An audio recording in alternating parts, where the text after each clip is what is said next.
Mr. Speaker, at a time when the United Kingdom is divided and public trust in our democracy is shaken, this Queen's speech was also an opportunity to rebuild the foundations of our democracy.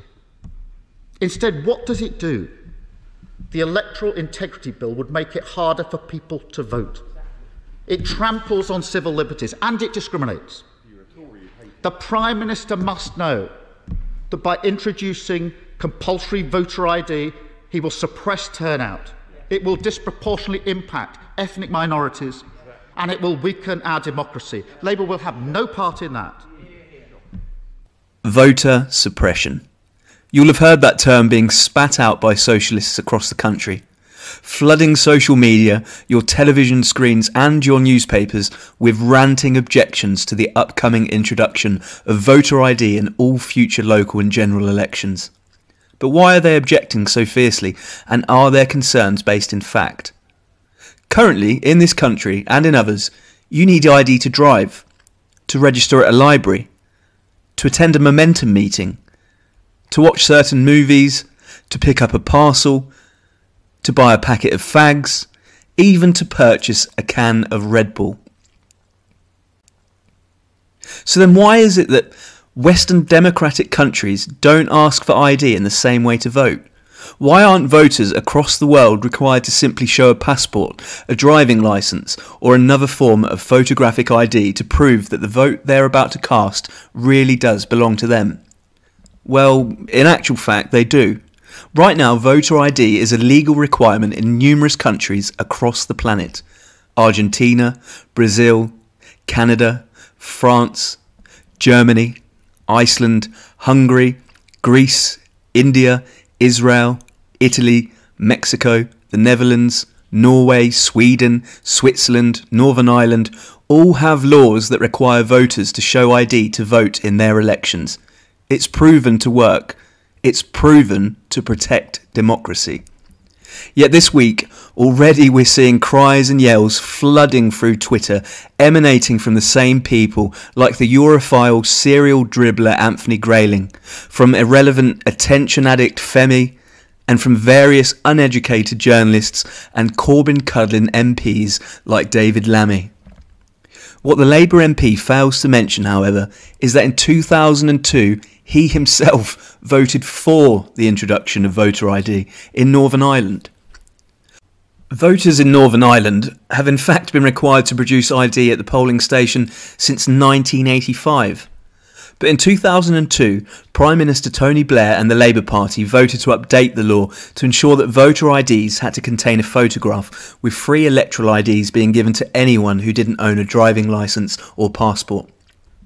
Figures from 2017 and 2019 show that voter ID didn't have any impact on turnout, with Northern Ireland voters heading to the polls and showing their ID no differently than previous elections, and on par with England, Scotland and Wales.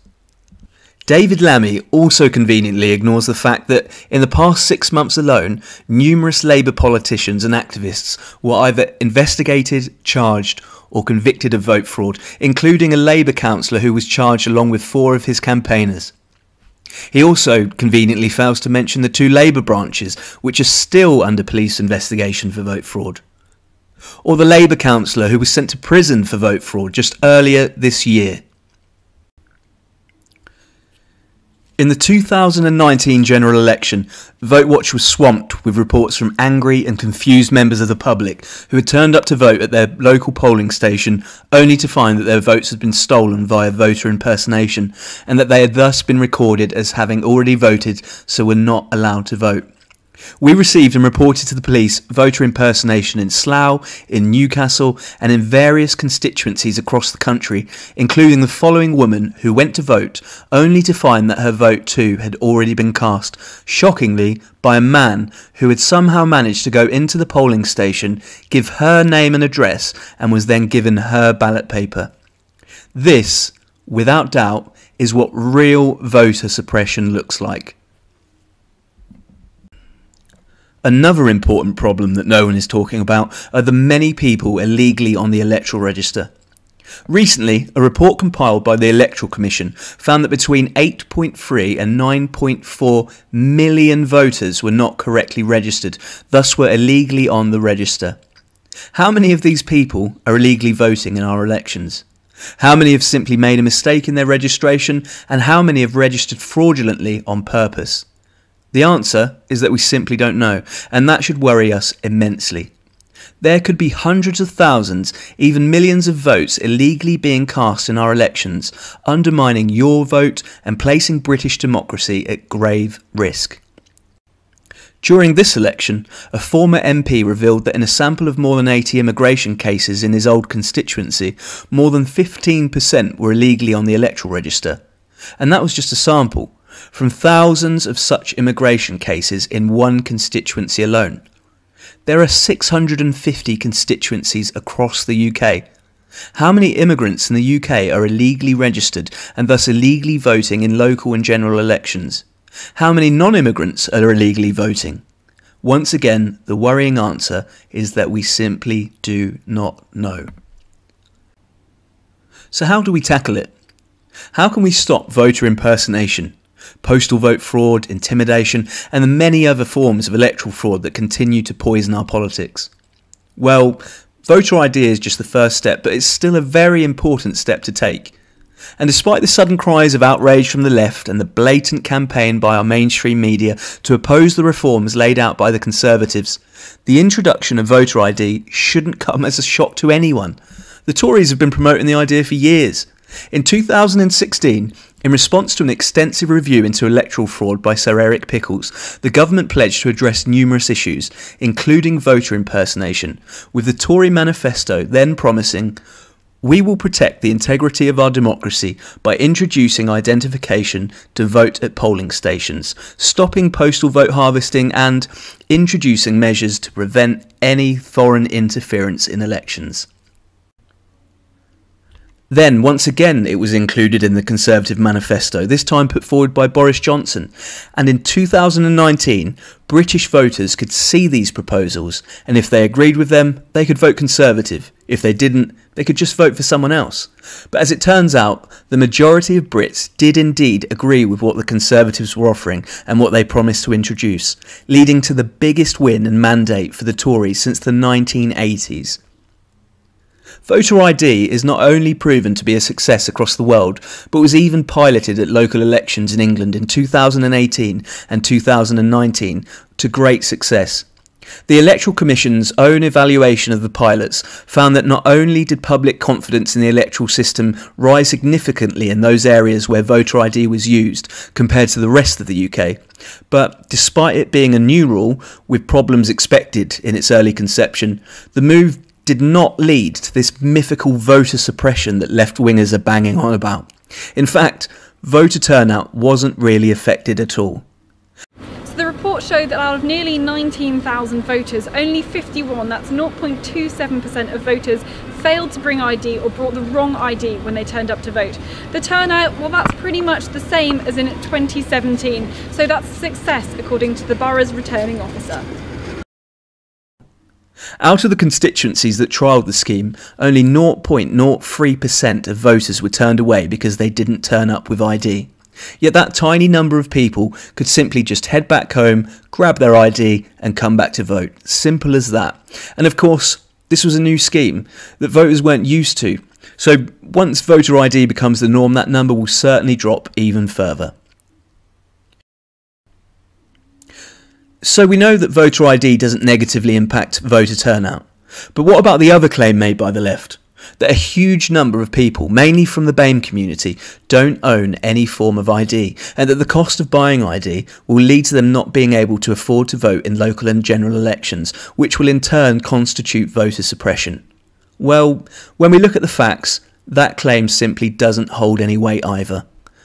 The census tells us that approximately 92.5% of electors already have at least one form of acceptable voter ID.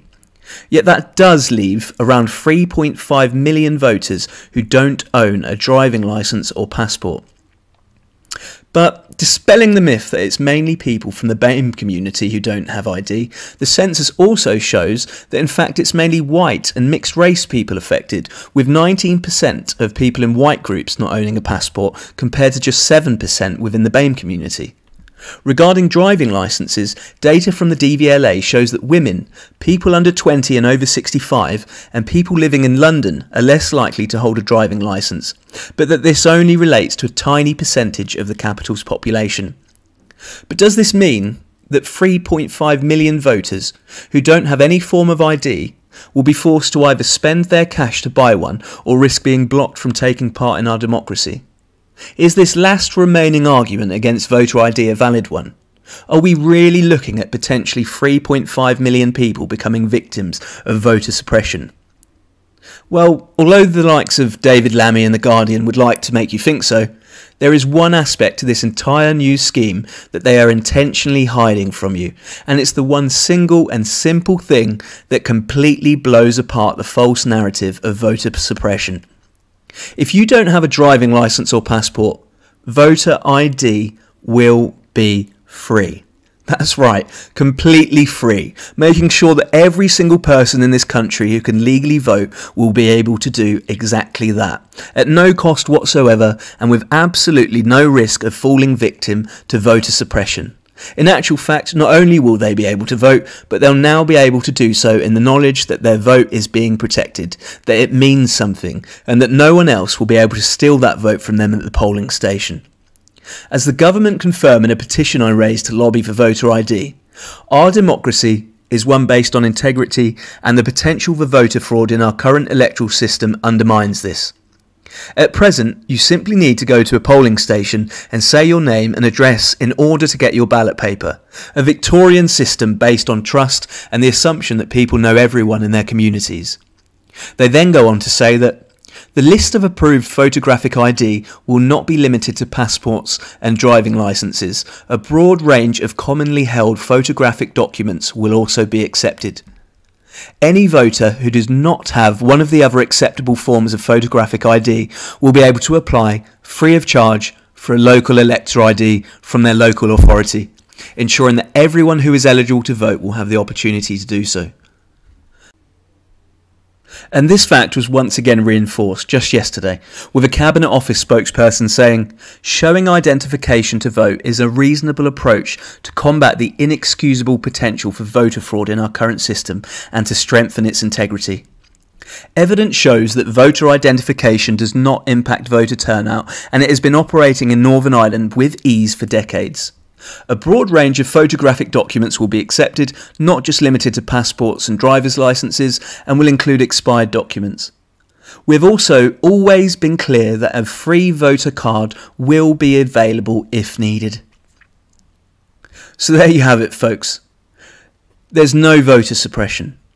No sinister plan by the government, no tricks, no hidden agendas, just the protection of vote integrity, a crucial step towards restoring public trust in the electoral system, and a way of bringing us up to date with the large number of countries across the world who already have voter ID. So please, if there's one thing you do today, help dispel the lies and false narrative being peddled by the left wing. Some of which aren't really bothered about the suppression of votes, but are simply bothered about the suppression of their vote riggers. Thanks for watching, and remember, share this video and get the truth out there.